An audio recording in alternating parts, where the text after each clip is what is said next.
Achillina Giuseppina Bo nació un 5 de diciembre de 1914 en Roma, Italia. Hija de una familia adinerada, la cual le dio la oportunidad de seguir con sus estudios universitarios, ya que por aquel entonces los derechos de la mujer no eran muy valorados. Su formación la realizó en la Facultad de Arquitectura en la Universidad de Sapienza de Roma. Se graduó como arquitecta a finales de 1939, presentando con ello un proyecto dirigido a las madres solteras. Una vez culminados sus estudios, comienza a trabajar en una editorial con Gio Ponti en la revista Chedarni di Damos. A la vez, funda su estudio junto a Carlos Pagani, que posteriormente tendría que abandonar, ya que su despacho fue destruido por un bombardeo durante la Segunda Guerra Mundial. A partir de este lamentable suceso, su vida cambia. Conoce a Pietro Maria Bardi, quien era un reconocido crítico de arte por los fascistas, con el cual se casó. De ahí adopta su conocido nombre de Lina Bo Bardi. Se mudó a Brasil, donde crearía su hogar y donde Lina dejaría su lena de arquitectura. En 1957 comenzó la construcción del Museo de Arte de Sao Paulo, que fue finalizada en 1962 tras numerosas interrupciones, y que recibió grandes elogios de la comunidad arquitectónica internacional.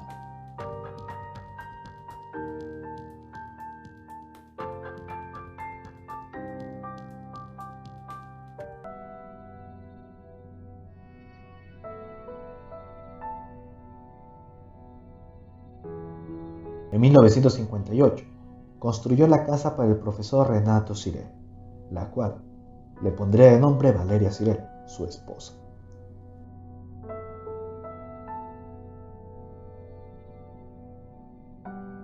La vivienda se encuentra en un solar en esquina de 1.600 metros cuadrados.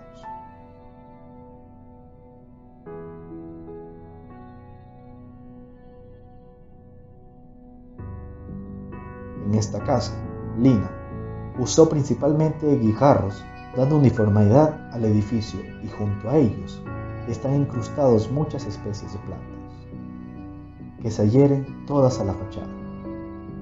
Además de piedras y plantas, las paredes siguen recibiendo como parte de los objetos de la maquetería, tales como piezas de cerámica y vidrio, piezas de juguetes, conchas de mar, entre otros.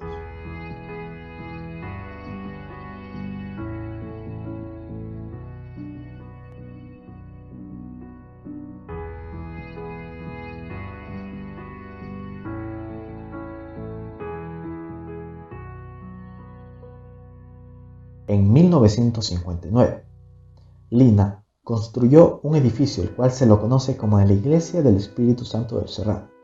Su realización fue promovida por los franciscanos, que hacían servicios comunitarios en la zona y eran dueños de todo el terreno. Sin embargo, más bien se le podría llamar Centro Comunitario del Serrano, con la casualidad de que en el centro también incluye una iglesia. La zona más reclusa, que no ocupa ni una quinta parte del solar, está destinada a la vivienda de 3 monjas. Incluso, esta pequeña zona posee una sala de reuniones y una cocina abierta a la comunidad. Tampoco es casualidad que el campo de fútbol es una zona de tierra batida, cuya existencia solo se desvela al mirar las plantas. Tenga exactamente la misma superficie de iglesia.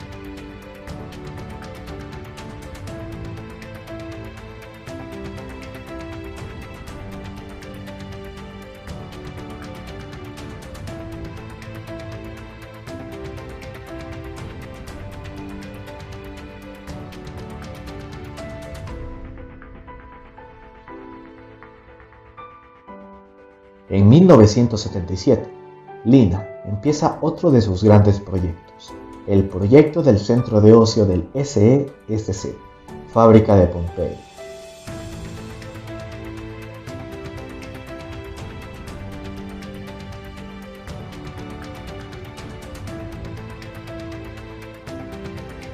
Que se convertiría en una importante referencia para la historia de la arquitectura en la mitad del siglo XX.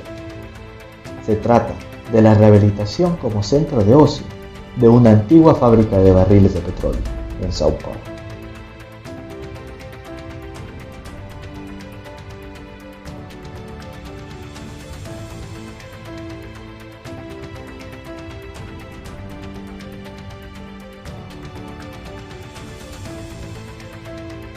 Un año más tarde, en 1987, Viña convirtió en paseo dos Bastards.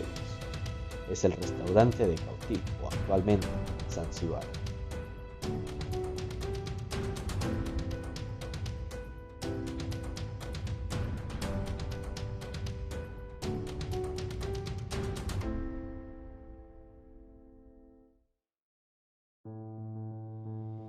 El Teatro Oficina de Sao Paulo, finalizando la década de los 90, específicamente en 1984, pasó por un nuevo proceso de reforma comandada por la arquitecta ito-brasileña Lina Bobardi, en sociedad con el arquitecto Edson Elito.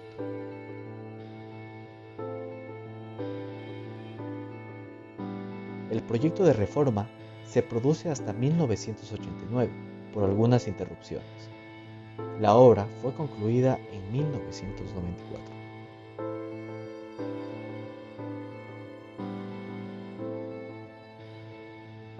Regresó a Nuevo Salvador a recibir el encargo por parte del ayuntamiento de recuperar el centro histórico de la ciudad. Es uno de los mejores ejemplos de urbanismo portugués en Brasil, que data del siglo XVI.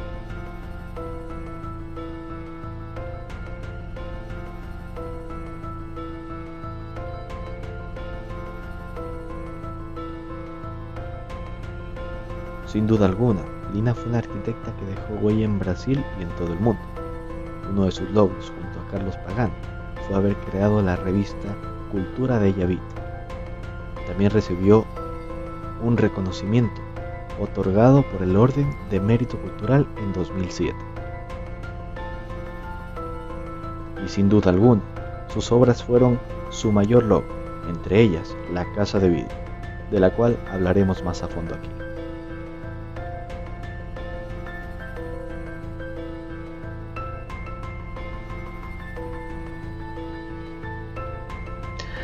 La casa de Lina Bobardi, más conocida como la Casa de Vidrio, es uno de los íconos arquitectónicos más importantes. Esta maravillosa obra de arquitectura se encuentra en Brasil, en la ciudad de Sao Paulo, en el Valle de Morumbi. Se encuentra implantada en lo alto de una loma con un contexto muy natural, ya que está rodeada de mucha vegetación.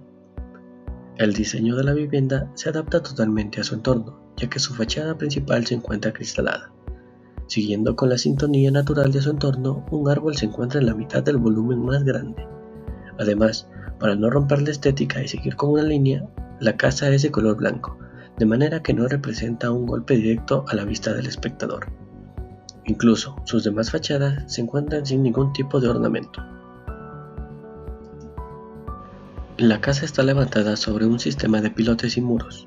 Para no hacer un daño muy notable a la topografía del terreno, se usa este sistema, incluso aprovechando esto para que la parte acristalada de la casa se diera a notar mucho más.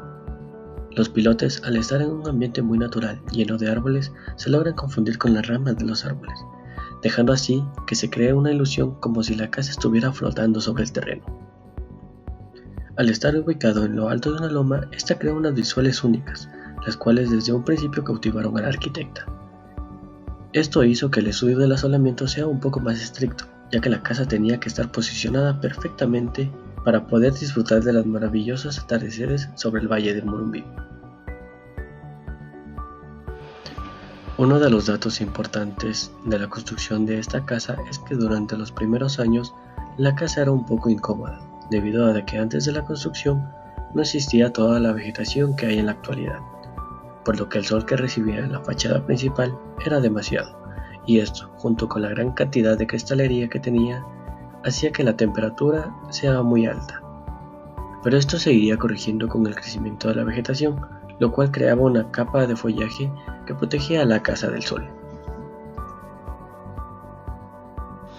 Dado el entorno en el que se encuentra la casa, recibe una ventilación cruzada. Esto se puede notar ya que el árbol en medio de la casa atrae la humedad, genera una variación en las atmósferas, lo cual genera viento. Esto hace que el aire que se respira dentro de la casa siempre sea un aire nuevo y nunca esté viciado. Algo interesante, arquitectónicamente hablando, es que en esta casa se usan 4 de los 5 puntos de Le Corbusier, a excepción de la cubierta jardinada, ya que al estar implantada en una zona húmeda cálida y estar rodeada de mucha vegetación, Se sabe que recibirá mucha lluvia, lo cual hace inviable tener una cubierta plana.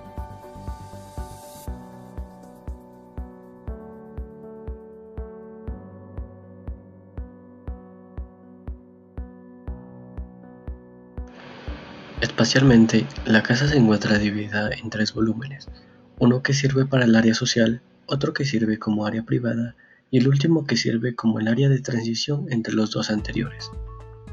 Se puede notar cómo está distribuido de una forma jerárquica, ya que dependiendo del uso e importancia es mayor el tamaño dentro de la casa. Dentro del área social se encuentra la sala, el comedor, la cocina y la biblioteca, donde Lina pasaba la mayoría de su tiempo. En el área privada se encontraban las habitaciones y los cuartos de servicio. Los espacios en el área social estaban divididos solamente con mobiliario, lo cual daba una sensación de libertad de movimiento en el interior, a su vez que en la parte privada tenían paredes, lo que hacía que de manera implícita el visitante supiera dónde tenía libertad para movilizarse.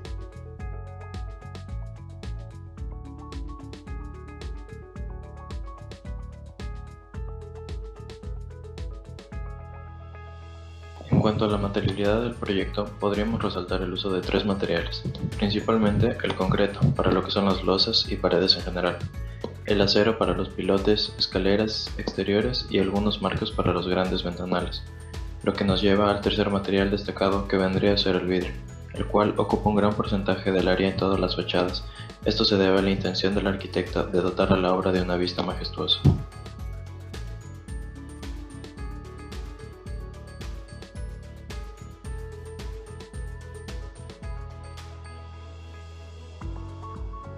Desde los primeros bocetos de la casa, la arquitecta Lina Bobardi trabajaba la idea de un galpón perforado por patios arbolados, anticipando no solo la situación actual de la residencia con especies vegetales que la acompañan, sino también la exuberancia de las mismas que han ganado con los años.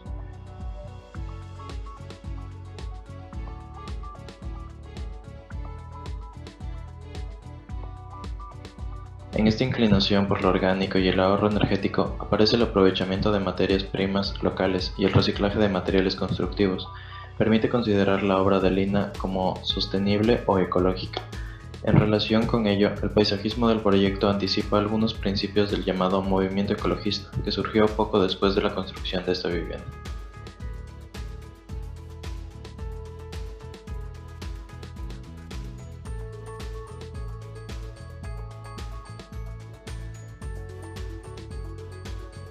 Entre estos principios, la preservación e implementación de recursos naturales encuentran en el jardín de la casa un aliado.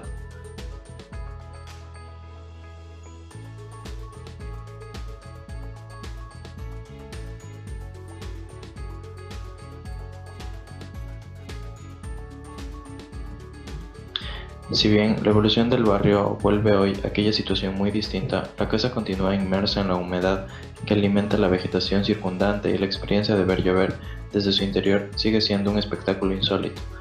Mínimos mecanismos de defensa, como dice Lina, impiden lo contrario, cubiertas inclinadas que protegen las superficies de vidrio del contacto con el agua, protegiendo asimismo la visión a través de un canalón metálico que recorre oculto el frente acristalado hasta sus extremos.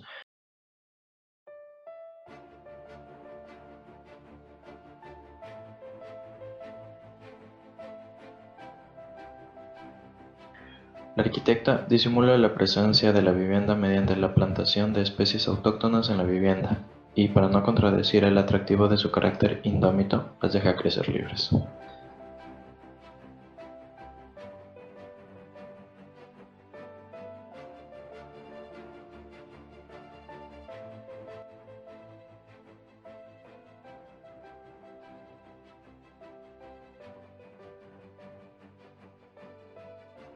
Suscríbete, dale like y activa las campanitas de las notificaciones. UTPL, decide ser más.